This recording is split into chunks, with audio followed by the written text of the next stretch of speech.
positsioonil nitraatide taandusprotsessis. Mis see tähendab? See tähendab seda, et nitraatide taandusprotsessis nitraadid taimes muutuvad amiinohapeteks ja sealt edasi valkudeks. Et nitraat tegelikult taimes ei ole mitte midagi ebaloomulikku või üleloomulikku nähtust, sest mullast taimed teatavasti omastavad toitaineid mineraalsel kujul, ehk siis lämmastik läheb omastamisele ammooniumi ja nitraadina.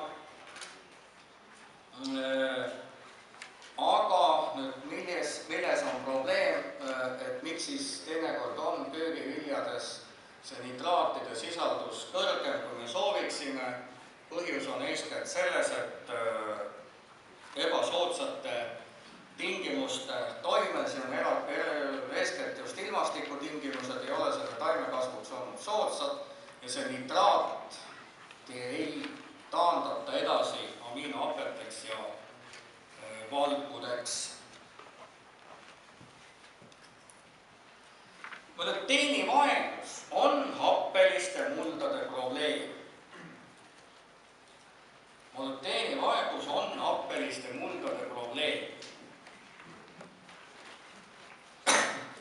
Sest molübdeen on erand mikroelementide hulgas, ehk siis selle liikuvus on parem neutraalsetes muldades. Ja seetõttu siis puuduse kõrvaldamise esimese võttena on siis kontrollida muldade reaktsiooni või parandada siis mulda reaktsiooni ja muuta see taimedele sobivaks. Molübdeenirikkad on siis, kui ma ütlesin, et molübdeeni puudust kõrvaldatakse muldade lupjamisega, siis järelikult molübdeenirikkad mullad on ka siis lubjarikastel muldadel.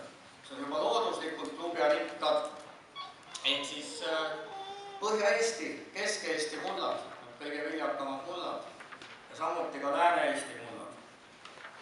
Ja molübdeenivaesed on siis happelised mullad.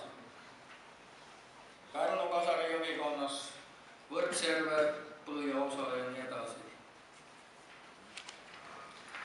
Ja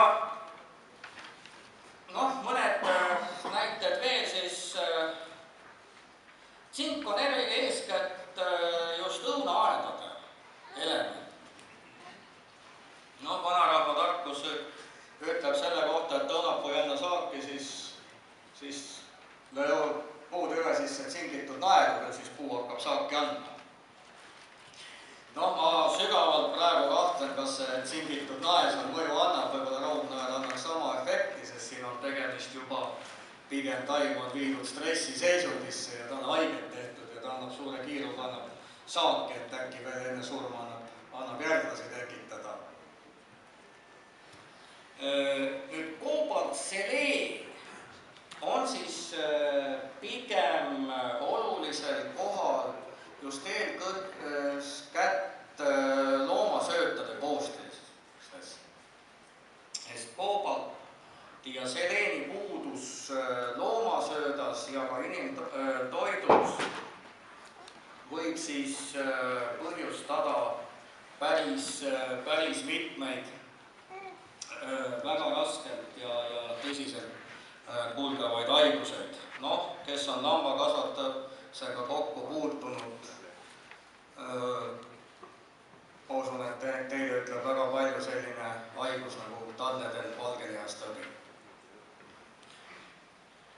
mis on siis tüüpiline seleeni puudus. Et sellega sai siis nüüd antud väga kiire selline ülevaade. Ma loodan, et ma aega väga ei kuritarvitanud, et isegi tegin natukene kokkuhoidu. Et kindlasti võis siin tekkida teil palju küsimusi ja palju arusaama. vist ja kindlasti siin kõik ei jäänud kohe meelde ja nii edasi, et esimesel, nagu ma ütlesin, et esilehel oli siis minu kontaktandmed, et siis saate ühendust võtta, saate ka Oldseedi rahvale poole pöörduda, et siis nende kaudu saate minuga kontakti. Siin ja noh, eks siis on igaühe enda otsustada, et kas siis ta tahab oma toitainetega olla tasakaalus ja mitte oma ilusast ja loodetud ja oodatud saagist ilma jääda või siis tahab minna selles suunas ja siis võib juhtuda, et mitte ei pääse te nii kergelt, et ainult toetate oma alumist lõuga käega, vaid siin lähete juba juuste kallale või midagi hullemat üritate.